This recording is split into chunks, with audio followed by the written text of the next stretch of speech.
Исәнмесез, тыйынвода адымнар вакыты җитте. Без барлык тамашачыларыбызны сәламләйбез. Студия Сәрия Хәбибуллина безнең бүгенге тапшыруда. Кутку таратума, кул жылытып калума, бәяләрне бәйдән кем ышкындырды? Бәя арту төп сәбәбе ул спекуляция. Чит ил санкцияләре чәчүгә йогынты ясармы, ураккамы? Авырлык бар, кайсы бер товар границада бүген көндәлек кала. Тарихы китап язарлык. Кукмарада ил язмышы белән яшәгән мәчетнең яңарышына өмет итәләр. Галимҗан Баруди, Салихҗан Барудилар, алар шу авылыбызның кияүләре, аларның никахлары менә шу мәчетебездә булган. Татарстанда бүреләр азая, пушыларның саны арта. Кайсы районнарда мараллар авылга килеп йөри башлаган. Куркытмаска тырышалар. Кеше өчен кызык.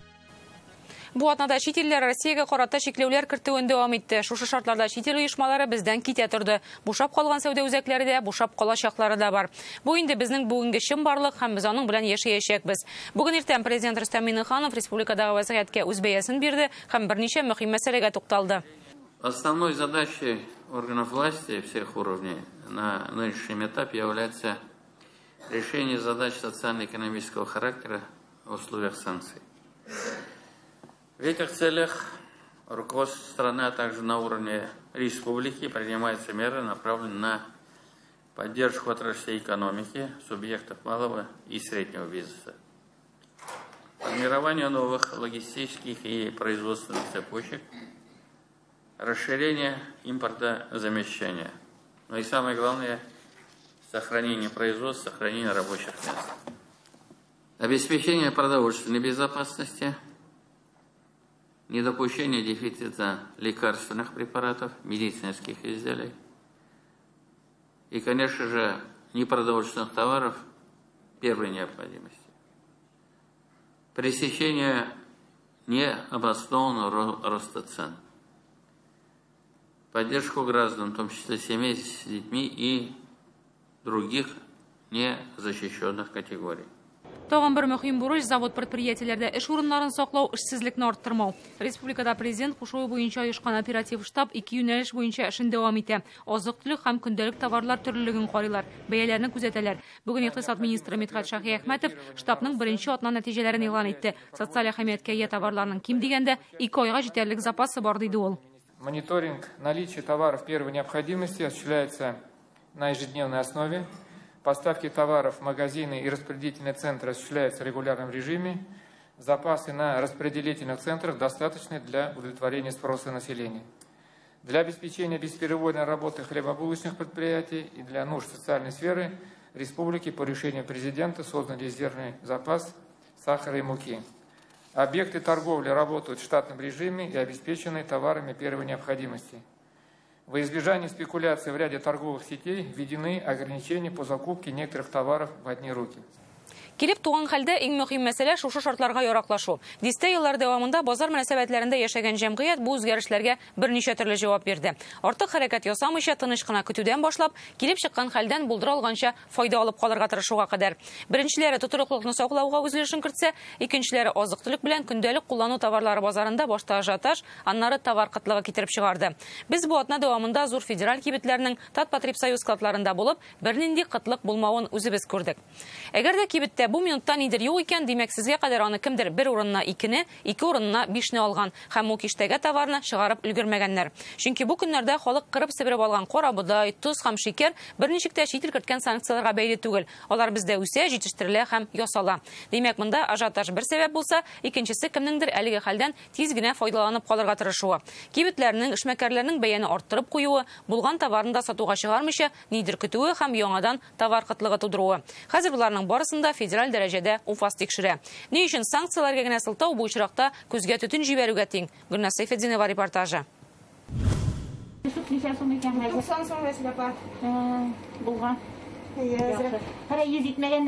Социаль хезмәткәр Василия Шакирҗанованың шаярыуы түгел бу, шок катуы. Аңа кибеткә еш йөрергә туры килә. Товарны алып кайткач, әбиләргә хисап тотасы бар. Кеше күп алгач арттыралардыр инде. Пенсионерларга үзегез беләсез, бәяләр. кісеге әзірек бәрі. Лайыш районының кіші елға ауылында халық ябырылып әйбір жимаса да кибет yolundan üzülмей, аңа қарап қытлық та юк. Оның ярмасын алып қайтып тұралар. Әмме 62 сум булган шикер хәзер 90 булган қарабыда 128, күп булмаса да сыйық майда артқан 125-150 сум тора. Поставщиклар кетірә инде, аларның да бәйләре арта. Үзебез алып кайтканда әзрәк процент стәлә инде, ул да бензин шотлана инде, транспорт хезмәт итүе. Халык үзе күтәрәдер инде ул бәяне гавга белән тизрәк продуктларны алып калыйк дип. Менә базаларда да күп товар тиюче газельләр, машиналар күп. Шуңа күрә халык ала дигән сүз бит инде. Шуның белән бәлки кемдер файдалана да инде, шуннан килеп чыгадыр инде. Бу хәлне ясалма тудырылган ажиотаж дип атадылар инде. Кемдер килеп чыккан хәлдән файдаланып калырга ашыга. Бармы сездә? Бар. Монысы Алексеевск районында Татарстан кулланучылар җәмгыятенә караган 37 кибет бар. Товарларның 3тән бире райпо системасында җитештерелә. Запасда алмыйлар, күбрәк дә алмадылар. Күбесе 5 кило инде. Товарлар җитәрлек күләмдә, әмма билгеле бер кыенлыклар бар. Мөмкин тому назад безнең поставщиклар товарны под реализация дип әйтәбез бит инде, шулай бирәйләр, хәзер уже 100% предоплата сорыйлар. Шуңа күрә товарны ничек алып кайтабыз, шулай алып кайтабыз, кайбер товарны группаларга бәяләр артты. Шикәр күмен без үзебезнең кибетләрдә 60 сумнан саттык.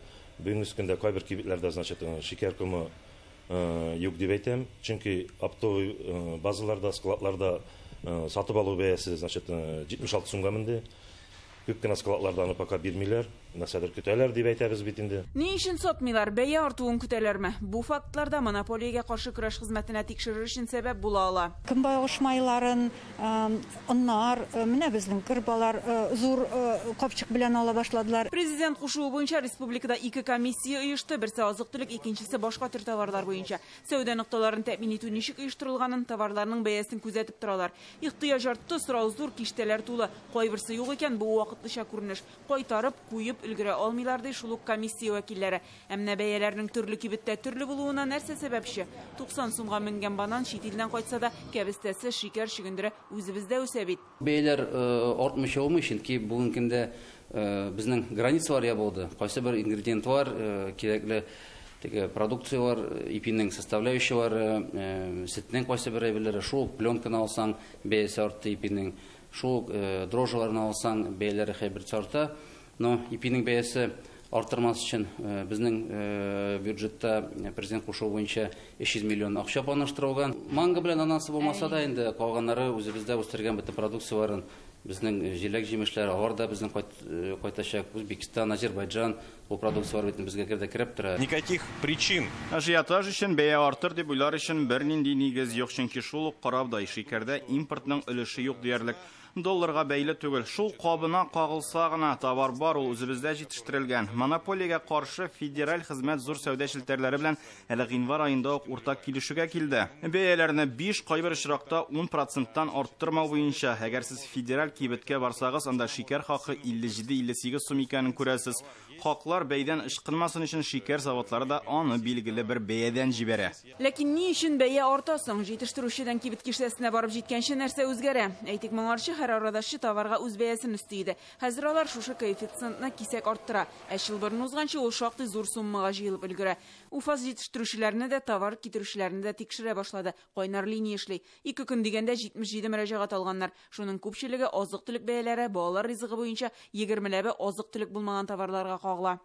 Принят ряд мер по... Шикәр хымы буенча чара күрелде инде. Аны Россиядә җитештерүче заводларга мәгълүмати хатлар юлланды. Анда бу товарның кибет киштәләреннән бетүенә һәм бәясе нигезсез арттыруга юл куелмаска тиешлеге турында искәртелә. Бәя артуга бүгенге ажиотаж да сәбәпче. Шушы хәлдән кайберәүләр файдаланып калырга тырыша ди икътисад белгече Фәнис Хусаинов. Бәя арту иң төп сәбәбе ул спекуляция инде. Без бит инде базарда яшибез. Димәк инде сатып алучы булгач, сатучы сата инде.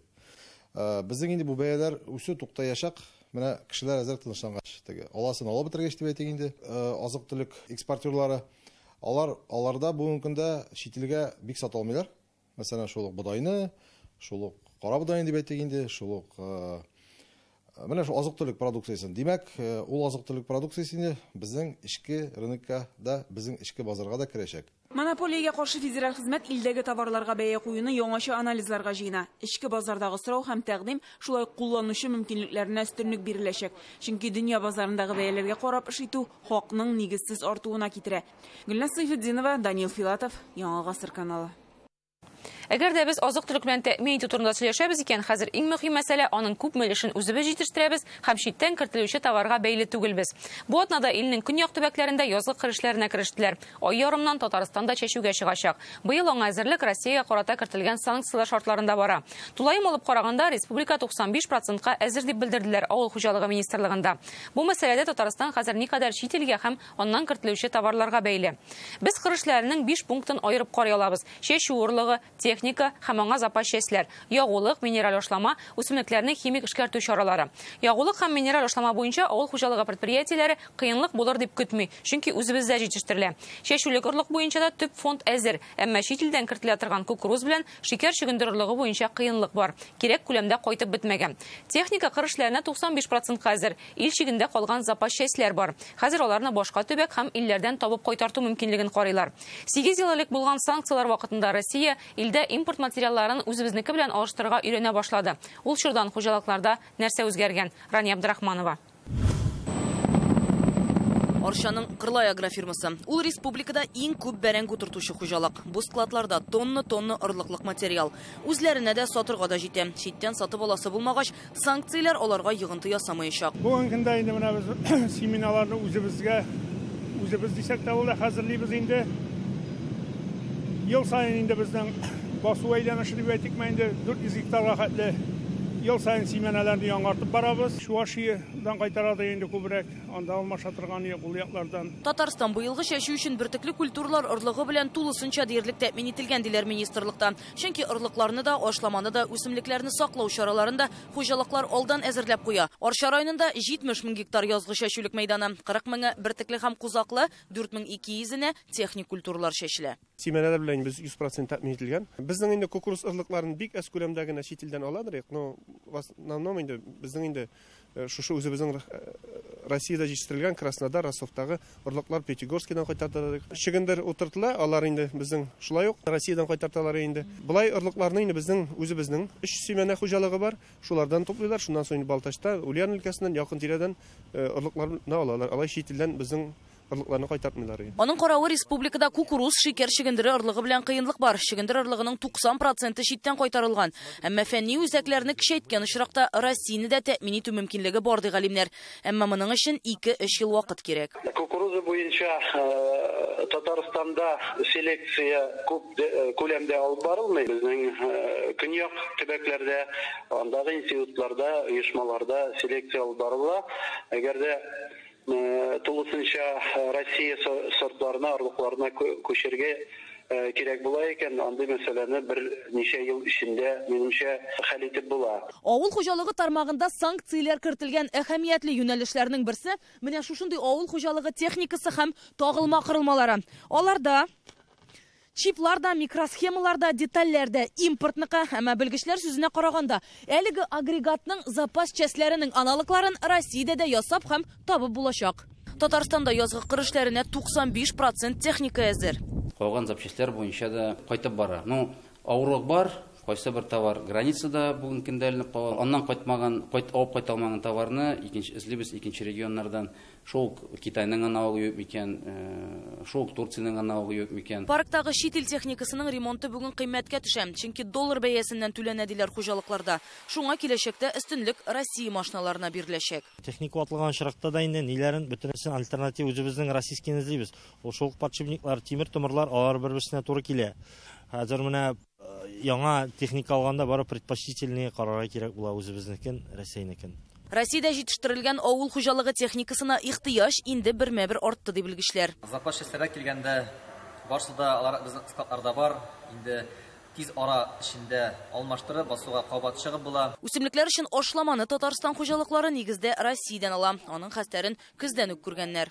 Безнең быелгы елда көздән үк бәяләр артканы күренгәч, без селитраны һәм кайбер төп ашламаларны, аммиак суларын акчасын күчереп, бүгенге көндә безнең 85,5 тәэсир итү кешендә 1 гектарлык ашнама тупладык. Татарстанда аммоний заводы эшли, башка төбәкләрдән дә кайтарып торалар. Чит ил оешмалары да үз продукциясе белән тәэмин итүне дәвам итәчәк. На данный момент все наши международные партнеры. Хәзергә безнең барлык халыкара партнерларыбыз да үз товарлары белән тәэмин итү мөмкинлеген раслады. Россиядә эшләрен дәвам итәчәкләр. Ягъни хәзергә бер генә оешма белән дә кыенлык юк.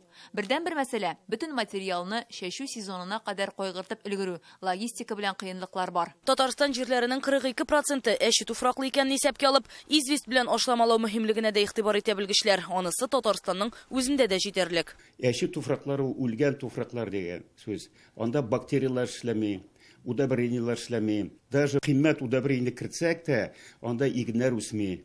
Ул удобрение наоборот начарлаталар җиде. Известкование булмаса, берәбер үсми. Нәтиҗә ясап әйткәндә кертелгән санкцияләр 2022 елгы язгы һәм җәйге кырышларына чагыштырмача зыян салмый дип белгечләр. Әмма киләсе елгы чәчү кампаниясе катлауланырга мөмкин. Себестоимостька бәрәчәк, икмәкнең себестоимостьсына инде. Узган елларда инде безнең где-то 10, 11, 12 сум булса себестоимость икмәктең инде. Быелгы елда ничек булыр инде? Бәяләрдән тора.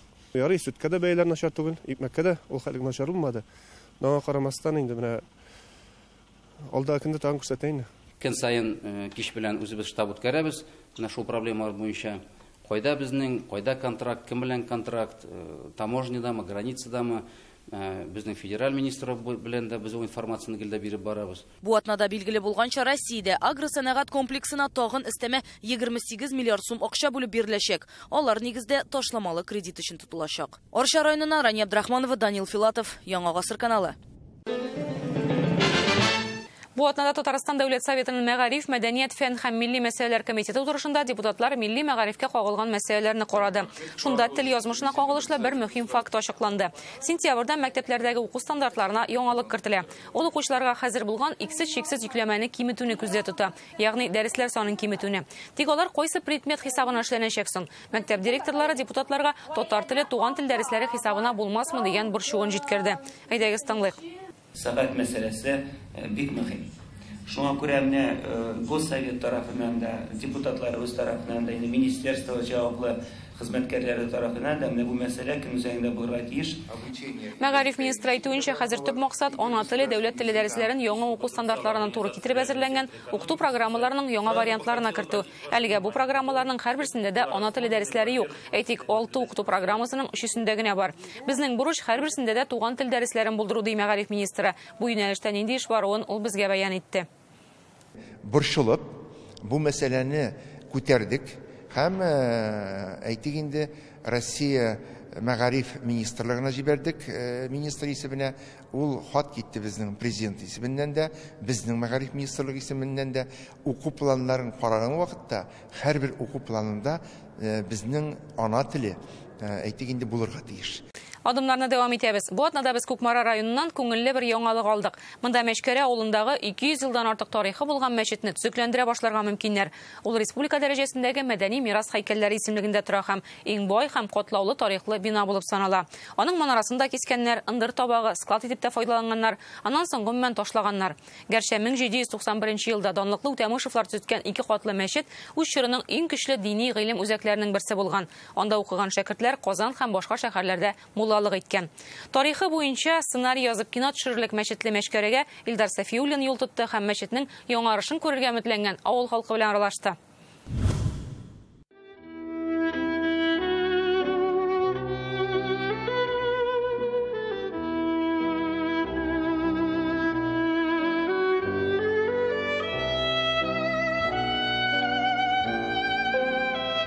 Ошо 1791 елгы тарихи мәчетебез. Бу ишекләр 18-нче гасырдагымы? Менә бу ишекләр 1891 елгы. Монда вакыт туктап калган сыман, үзенчәлекле мөхит, илаһи көч биркелеп тора. Борынгы мәчет белән безне авыл мулласы Мөнир хәзрәт таныштыра. Төзекләндерәбез дип мәш килеп йөрүче дә ул. Түбәсенә су үтеп, менә шулай күргән түбәсенә су үтеп, шундый хәлдә иде инде. Мәчетнең тарихы китап язарлык. Аны 1791 елда татар сәүдәгәре Габдулла Үтәмешев төзеткән. Беренче Җәмигъ мәчете иң зәвыклы шәһәр гыйбадәтханәләренә тиң була. Бина татар декоратив сәнгате стилендә төзелгән. Тик совет чорында аның манарасын кискәннәр ашлык саклаганнар. Әлеге мәчетнең диварлары һәм бизәкләре генә түгел, хәзерге вакытта менә без басып торган идәннәре дә 18-нче гасырныкы. Игътибар итсәк, бу мәчет барокк стилендә эшләнгән, аның түбәләре менә шулай Моторлап, гүмбәс майтып бизәлгән. Инде менә шы хәзерге вакытта без басып торган кирпич калкулык ул беренче каттагы гүмбәз дигән сүз. Бу мәчетне төзү өчен 2 ел качып балчыктан кирпич сукканнар дип сөйли авыл тарихын өйрәнүче Ләбүдә Дәүләтшина. Чөнки татарларга ул чорда кирпич һәм тимер белән эшләү рөхсәт ителмәгән. Шуңа да Габдулла Үтәмешев чиркәүгә барып бу эшкә русларны җәлеп итүне сораган диләр. Менә бу мәчеттә инде безнең 255 кеше намаз укыган үз вакытында. Авылыбызда үз вакытында 997 кеше яшәгән. Шәгабәтти Мәрҗани, Галимҗан Баруди, Салихҗан Барудилар, алар шу авылыбызның кияүләре, аларның никахлары менә шу мәчетебездә булган. Мәчеттән ерак түгел, мәдрәсә дә булган. Монда дин тәкъдиматларын өйрәнү өчен Казан, Уфа, Себердән, башкорт, казак далаларыннан килгәннәр. Авылда тагын бер тарихи кырылма саклана. Авылның икенче тарихи байлыгы менә шушы, әлеге йортта Үтәмешевлар яшәгән. Илнең авиация һәм космонавтика үсешенә зур өлеш керткән Рөстәм Үтәмешев нәкъ шушы йортта туган. Һәм әлеге бина әле бүген дә гамәлдә. Үтәмешевлар йортында хәзер сәламәтлеге шикле балалар тәрбияләнә. Сәүдәгәрләр Мәшкәрәдә туку күн фабрикалары белән дан тоткан, зур су тегермәнендә булган. Казакстан, Урта Азия, Һиндстан, Кытайга барып сәүдә иткәннәр. Шул чордагы тарихны тирәнрәк өйрәнү өчен авылда археологик казу эшләре уздырганнар.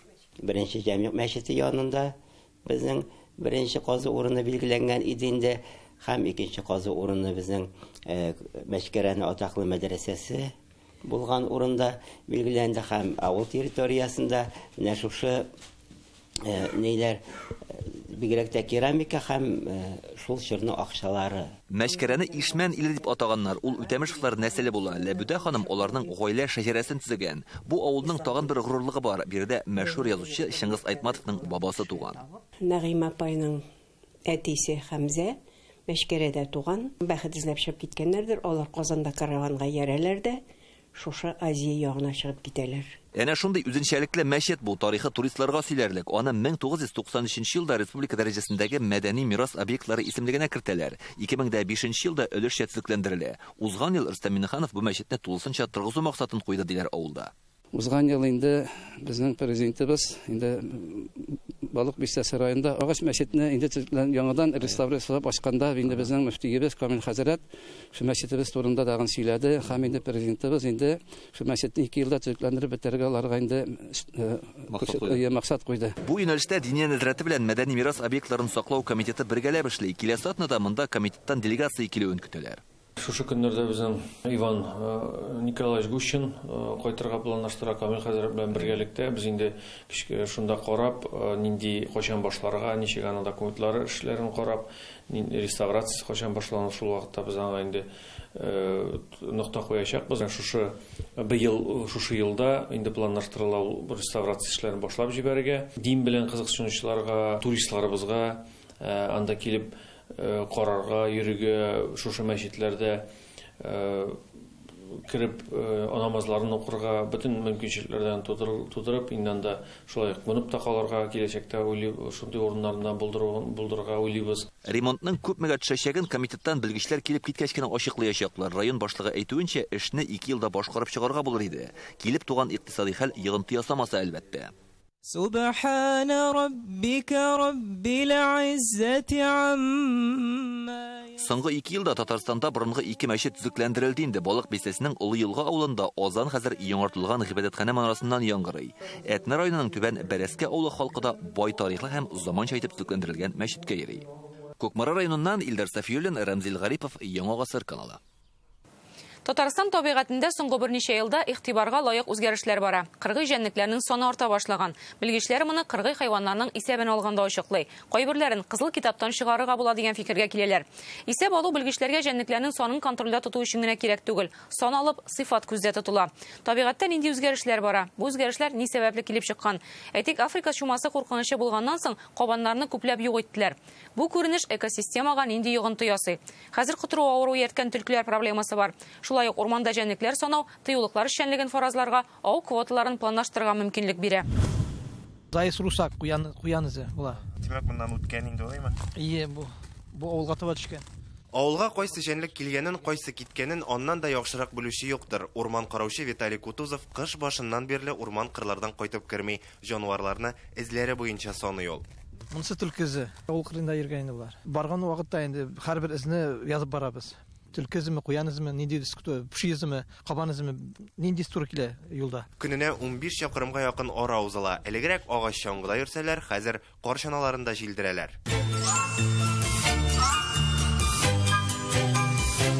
Тагын эзләргә тап булабыз. Бүген безгә чынлап бәхет елмайды дияргә була. Менә шундый мараллар белән очраштык. Алар бездән берничә метр ераклыкта гына. Кыш көннәрендә урман эчендә яшәсәләр, язга таба инде менә шундый ачык урыннарга чыга башлыйлар.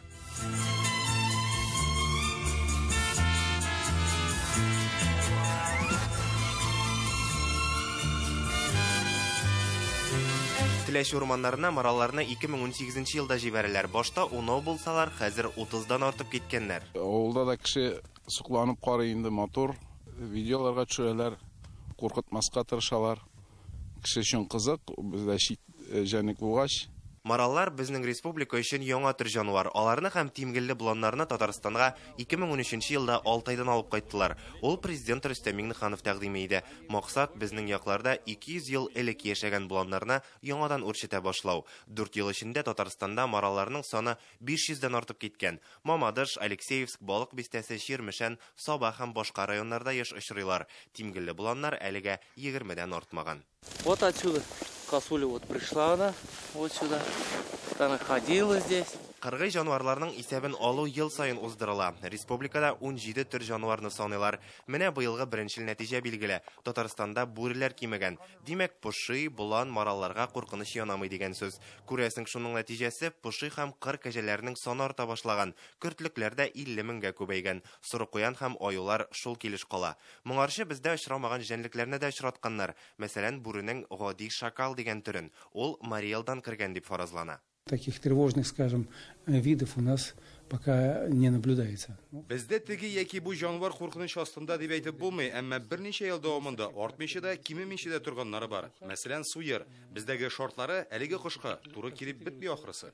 Табигать кануннары буенча кайбер төр җәнлекләрне кешеләр үзләре юк итәргә мәҗбүр. Мәсәлән, республикада төлкеләрнең авылларга килү очраклары арткач, узган ел 4000дән артык төлке юк ителде. Бу кытыру чире таралмасын өчен кирәк. Шулай ук Африка чумасыннан саклану максатыннан кыргый дуңгызлар исәбендә дә җитди үзгәреш булды. В 2020 году численность 2020 елда республикада кабан дуңгызының баш саны 6000 тирәсе иде. Африка чумасы таралуга юл куймау өчен 2021 елның апрелендә аларның саны 900 башка кадәр киметелде.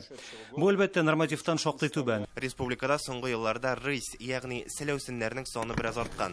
Хәзер якынча шундый 90 җәнлек бар дип исәпләнә. Алар кешеләргә дә очрап тора. 2020 елда Балык бистәсенең Алан-Полян авылына сәләүсен кергән иде. Узган ел Кукмара районының Лельвиш авылында ул бер егеткә ташланды.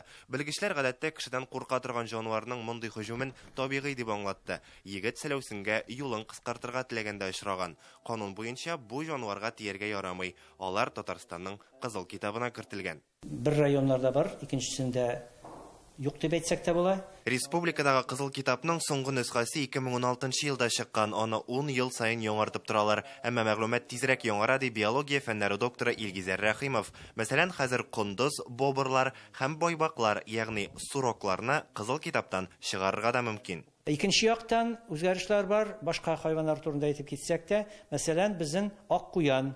Без аны инде бер кашанда уйламаганык, ак куян безнең Кызыл китапка керер дип инде. Ул ин юш кына очрайтан хайваннарның берсе була әйтсәк тә була инде. Каяна чыкмасак, бөтен җирләр ак куянны очрата идек. Үзебездә сизмичә генә калдык. Шул куянны хәзер Кызыл китапка керттек тә, хәзер аны саклыйбыз.